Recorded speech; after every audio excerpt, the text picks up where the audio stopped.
I had a group of, you have to remember, Pocatello is a small town. Uh-huh. And so we knew everybody. Everybody in town went to the same high school. Mm-hmm. So if I went with a kid, a couple of grades somewhere, and he went to another part of Pocatello and went to school there, we all met at high school. So everybody kind of knew everybody.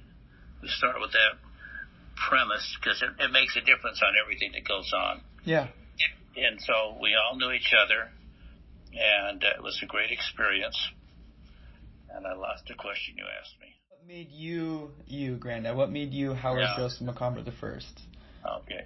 So I grew up a product of my environment. I grew up, my father read us the scriptures every morning. I knew the scriptures, and he taught me, we've memorized all kinds of stuff together. We had family home evening and we had a family home afternoon because family evening was too late. So we had family home afternoon, but every week we never missed. That's awesome. And that's where I learned public speaking and all that kind of stuff. Mm-hmm. So I had a tremendous religious background, a tremendous family background, a tremendous community background. So I was enmeshed in my society.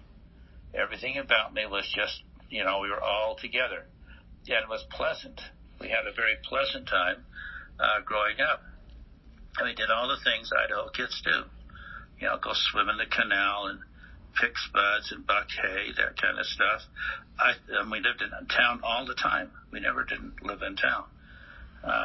My sister had a horse and was in the horse shows and all that kind of stuff. We had whole kinds of stuff. But just growing up in Pocatello, Idaho, in the town as it was, going to the schools that I went to with wonderful teachers who taught us, and we all had the same value system. I mean, all my friends and the people that I knew believed what I believed, and that made it very easy to go forward. I studied the gospel, and of course it is true, mm-hmm. and I understood it and all the things that counted.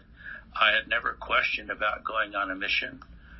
I was willing to go, of course, wherever the Lord sent me. And the Lord sent me where I most wanted to go, which is Scotland. And I had a wonderful mission there.